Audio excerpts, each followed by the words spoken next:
Second, मतलब एक point से वो चलना चालू कर रही है कार, जो उस समय उसकी स्पीड है 50 किलोमीटर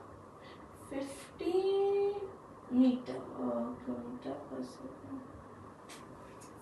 उसकी स्पीड है 50 metre per second, 50 metre per second. Okay, और वो कार चलती है और एक पॉइंट पर पहुंच जाती है, तब उसकी स्पीड होती है 80 मीटर पर सेकेंड। क्या? 80 metre per second, 80 metre per second. Okay, अब जब यहाँ जिस समय कार की वेलोसिटी 50 मीटर पर सेकेंड थी, तब टाइम था 20 सेकेंड्स। क्या था? टाइम था 20 सेकेंड्स। ओके, और जब वो पहुंच गई है, अब टाइम है 30 सेकेंड्स। तो कौन सा फॉर्मूला यूज करें? दोनों में से अगर सबसे पहले पहला वाला लगाते हैं, acceleration is equal to v minus u upon t is equal to, v क्या है? v होती है फाइनल वेलोसिटी, मतलब 8 metre per second, 8 minus 80 minus 50 upon, कितना डिफरेंस है इनके बीच में, कितना टाइम लिया है पूरे उस जर्नी, 10 सेकेंड्स। अब सॉल्व करो, 30 upon 10 which will be 3 metre per second और 3 मीटर पर सेकेंड।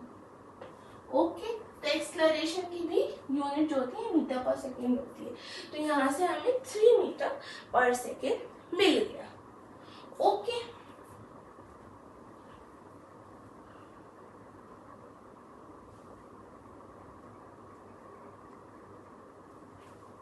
अब हम सेकेंड फॉर्मूला से करेंगे, v2 minus v1, v2 minus v1, t2 minus t1, तो जगह 30 अपॉन 10, 3 मीटर पर सेकेंड और 3 मीटर्स।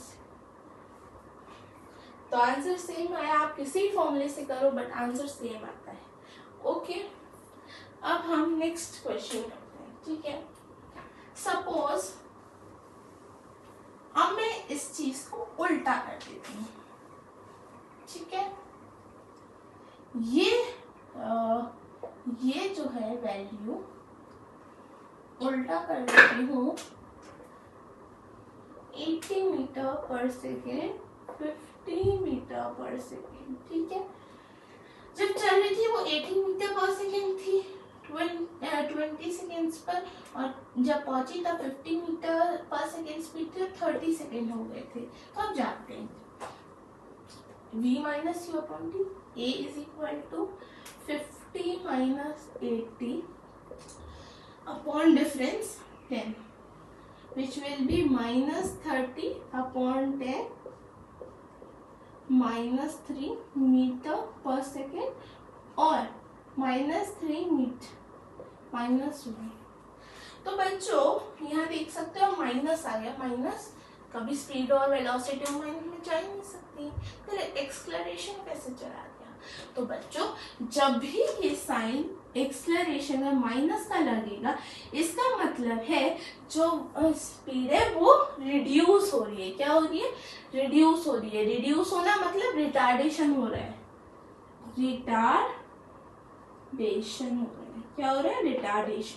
तो यहाँ पर ये रिटार्डेशन हो रहा है, तो माइनस ए का मतलब क्या होता है? रिटार्डेशन ही होता है। ओके, तो समझ आ गया ओवरऑल अभी आपको एक्सेलरेशन और रिटार्डेशन के बीच का डिफरेंस? ओके, और मैंने आपको बता ही दिया पॉजिटिव एक्सेलरेशन। पॉजिटिव एक्सेलरेशन का मतलब होता है जो स्पीड है वो इंक्रीज हो रही है, और नेगेटिव एक्सेलरेशन का मतलब स्पीड डिक्रीज हो रही है, जिसे हम रिटार्डेशन भी कहते हैं। ठीक है,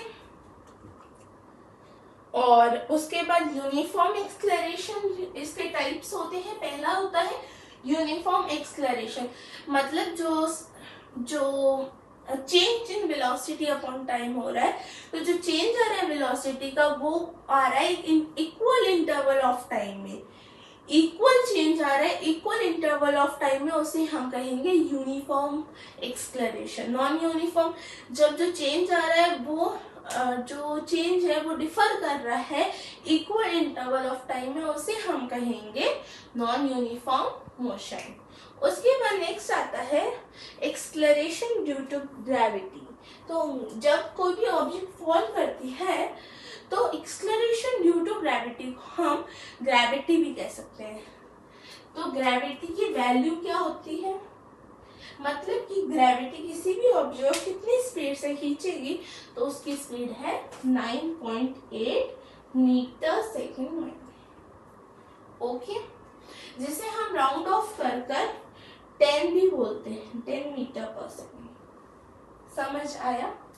तो इसी के साथ बच्चों हमारा चैप्टर खत्म होता है। अगली क्लास में मैं आपको सिखाऊंगी कैसे एग्जाम्पल सॉल्व करने हैं। थैंक यू बच्चों।